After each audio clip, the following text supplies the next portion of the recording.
सुनो सिद्धार्थ कथा।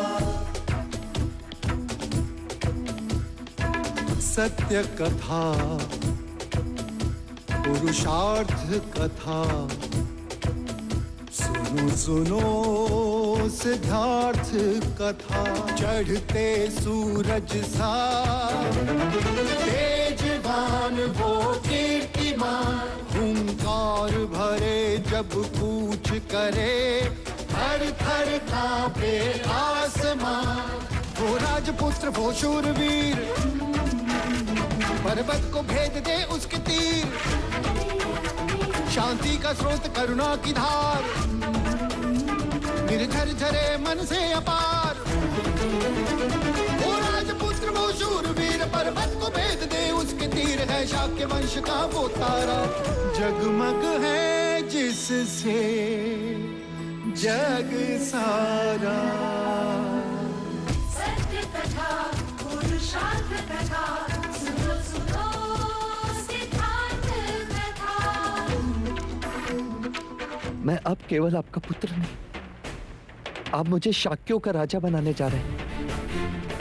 इसीलिए मैं आपसे आज एक प्रश्न पूछता हूं, क्या परानुभव से स्वानुभव का मूल्य अधिक नहीं होता?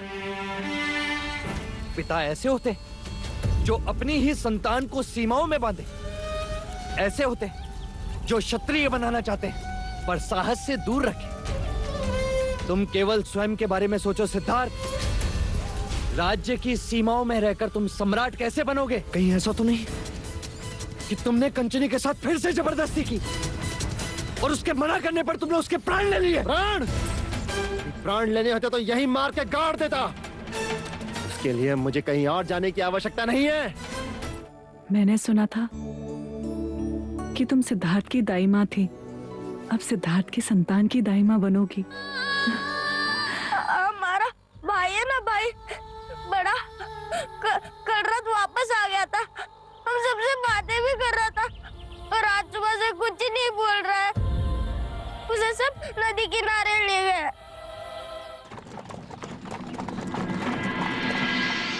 रुक जाइए।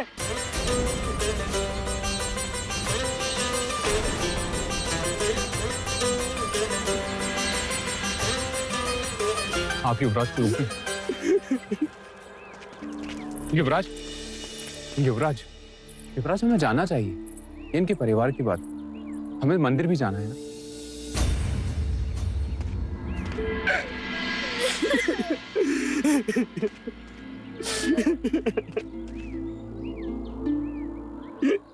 ये क्या कर रहे हो आप? एक गरीब मनुष्य कर भी क्या सकता है? मैं अपने अमृत पुत्र को नदी में बहा रहा हूँ। पर आपने तो इसे आरोग्य धाम भेजा।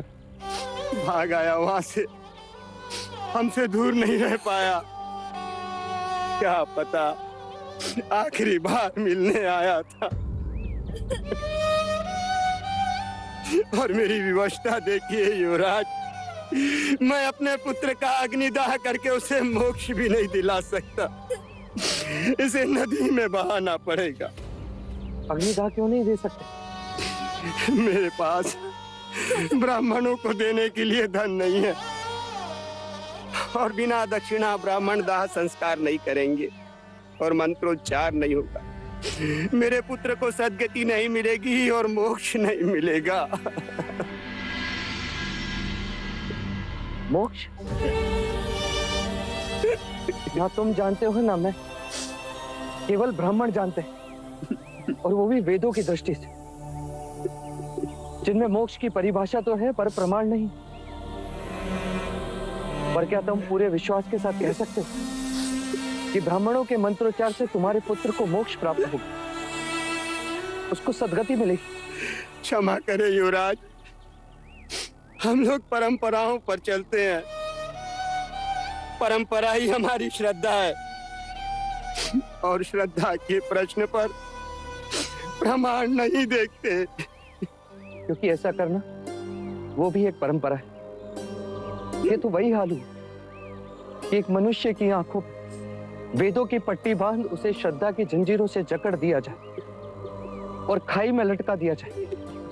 और उससे कहा जाए कि यदि तुम इन जंजीरों को तोड़ोगे तो खाई में गिरोगे, और यदि नहीं तोड़ी तो जीवित रहोगे पर लटके रहोगे। और जीवनांत वो मनुष्य श्रद्धा की जंजीरें थामे संसार की खाई में परंपराओं के नाम पर लटका रहता है। फिर भी मंत्रोच्चार से मोक्ष प्राप्त होता है, सद्गति मिलती है, और ऐसे मिथ्या वचन में तुम मानते हो तो सजाओ चिता। केवल तुम्हारी खुशी के लिए आज ब्राह्मण भी आएंगे और तुम्हारे पुत्र का अग्नि संस्कार भी होगा। चन्ना, युवराज,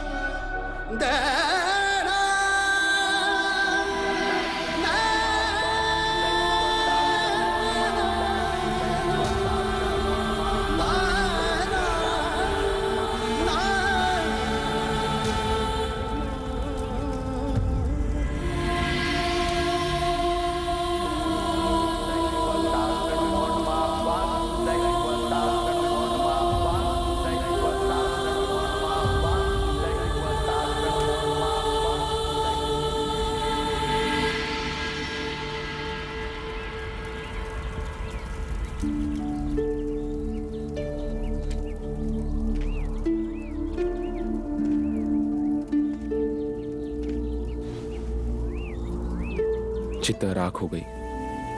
दारुण के पिता भी अस्थियां विसर्जन को ले गए। कब तक बैठे रहेंगे आप यहाँ?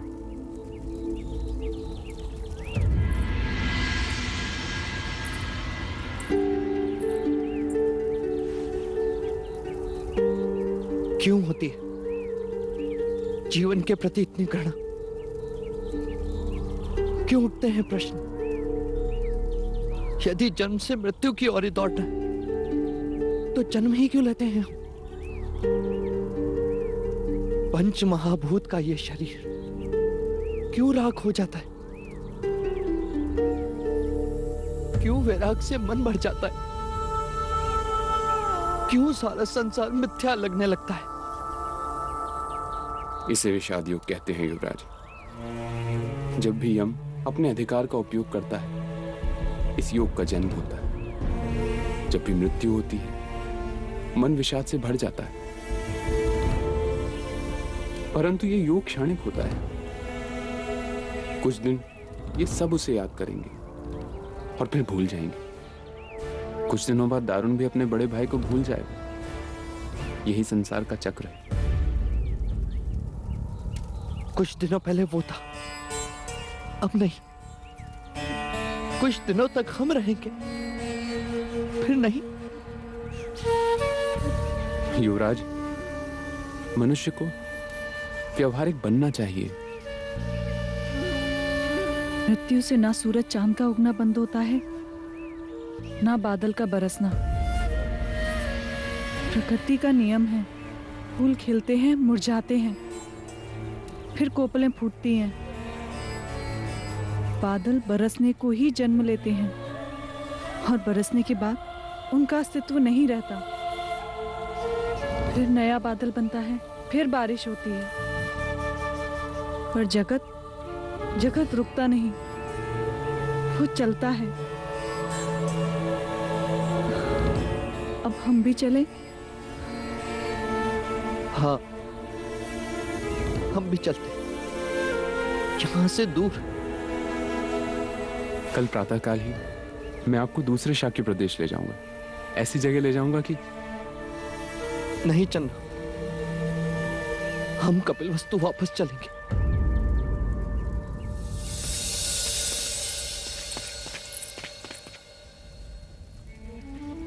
इसके सिवा सारे वस्त्र बांध दो। जी।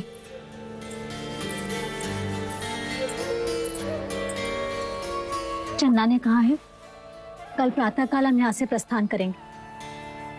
आपको यहाँ से कुछ कपिलवस्तु ले जाना है? नहीं,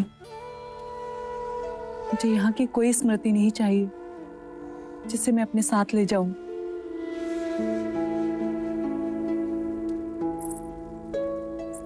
युवराज की तरफ आपका मन भी अप्रसन्न है। एक सुझाव दूं? युवराज को ये शुभ समाचार दे ही दीजिए, फिर देखिए कैसे उदासी दूर हो जाती है। रात में भी दिन निकल आएगा। नहीं लोशिका, इस समय वो जीवन के आनंद का नहीं, जीवन के दुख का अनुभव कर रहे हैं। इस समय उन्हें ये समाचार दूंगी तो उनके चेहरे पर वो आनंद ना होगा जो मैं अपनी संतान के लिए देखना चाहती हूँ।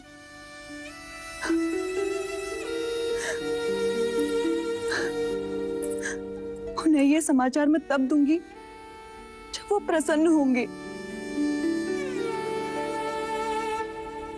मैं आपकी वेदना समझ सकती हूँ राजकुमारी, चाहते हुए भी आप ये समाचार उन्हें नहीं दे सकते। पर देखिएगा, कपिल वस्तु पहुंचते पहुंचते सब ठीक हो जाएगा। इस समय मुझे माँ प्रजापति की बहुत याद आ रही है। बस किसी भी तरह यहाँ से निर्विघ्न कपिल वस्तु पहुंच जाए लोशिका।